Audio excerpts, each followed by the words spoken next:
Good morning student. आज हम class 7th का जो हमने नेक्स्ट चैप्टर को रीड किया था उसका आज हम कवि परिचय जानेंगे, शब्दबोध को जानेंगे और अभ्यास में जो क्वेश्चंस दिए गए हैं उनको समझने का प्रयास करेंगे।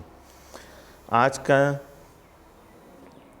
जो हमारा टॉपिक है वो पोइम से रिलेटेड है। किससे? कविता से।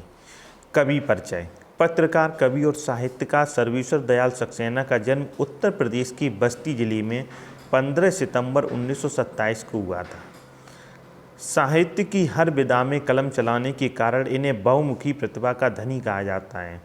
मतलब इन्होंने कविताएं भी लिखी, कहानियाँ भी लिखी, पत्रकारिता भी की, साहित्य में भी लिखा। ये सारी चीज़ों की वजह से इन्हें क्या कहा जाता है? बहुमुखी प्रतिभा का धनी। इनकी शिक्षा दीक्षा वाराणसी व प्रयाग विश्वविद्यालय में हुई। इन्होंने मुख्य रूप से कविताएं लिखी हैं।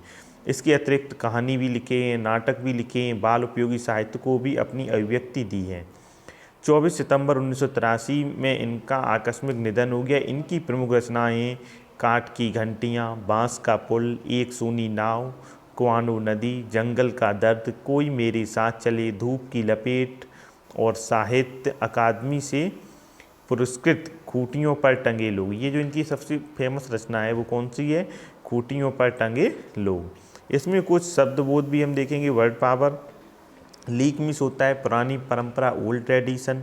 अनिर्मित मिस होता है जो बना रही हैं, on which is not made. पंथ मिस होता है रास्ता, वे।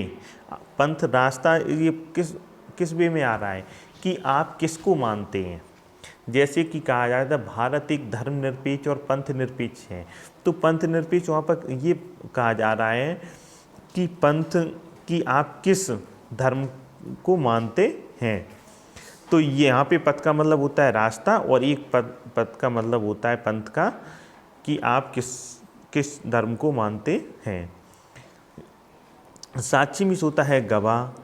झुरमुट मिस होता है पेड़ों का समूह। शेष माने बचे हुए। अमराइयाँ में शाम के बगीचे। क्षितिज मिस होता है जहाँ धरती आकाश मिलते हुए से लगते हैं, जहाँ पर आपको ऐसा लगता है कि धरती और आकाश मिले हुए हैं। एक आप जब दूर कहीं पे खड़े होकर देखें तो एक ऐसी सीमा आपको नज़र आएगी जहाँ पर आपको धरती और आकाश मिलते हुए लगेंगे, उसको क्या कहते हैं? क्षितिज।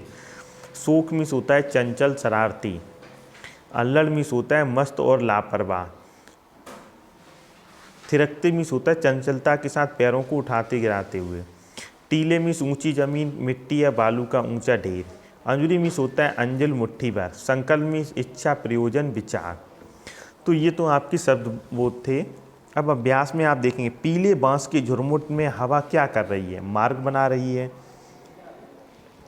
या वृक्षों को हिला रही है, या थकान मिटा रही है, गीत गा रही है। तो आप इसे कैसे देखेंगे? आप जब बुक में जाएंगे तो देखेंगे पीले बांस के झुरमुट की उसमें गा रही है जो हवा, उसी से लिपटे हुए सपने हमारे हैं, शेष जो भी हैं। तो इसमें आप बताइए क्या कर रही है? इसमें गीत गा रही है। तो इसी प्रकार से आपको ये सभी खोजना है। आकाश थामे कौन खड़ा है, डोलती अमराइयाँ, ताड़ के पेड़, या गगन के मेघ, या अल्लड़ हवा। कवि के अनुसार नदी बनने की प्रतीक्षा में कौन है? वाद्य यंत्र से पड़े टीले, शुष्क ताल, एक अंजुरी जल, थिरकते मेघ, या अपना विश्वास। इन सभी को आप इनमें से सर्च इसमें देखेंगे कि कविता में ये लाइन कहाँ पे आ रही है और ये किससे रिलेटेड है, उसी के अनुसार इसको टिक करना है। नेक्स्ट, फिर इसका जो आपको अर्थ लिखना है। नीचे लिखी पंक्तियों का भाव स्पष्ट कीजिए। लीक पर वे चलें जिनके चरण दुर्बल और हारे हैं। मतलब पुरानी परंपरा पर वो चलें जो कमज़ोर और हारे हुए हैं। हमें तो जो हमारी यात्रा से बने ऐसे अनिर्मित पंथ प्यारे हैं। हमें तो ऐसे पंथ प्यारे हैं जो हमारे यात्रा से बने।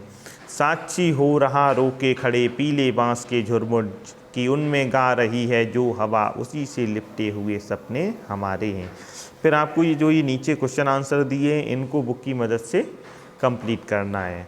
जो नहीं समझ में आता है आप स्कूल में आइए, आपको 10 मिनट के लिए आपको सारी ये समझा दिया जाएगा किस प्रकार से आपको ये सॉल्व करना है। Thank you.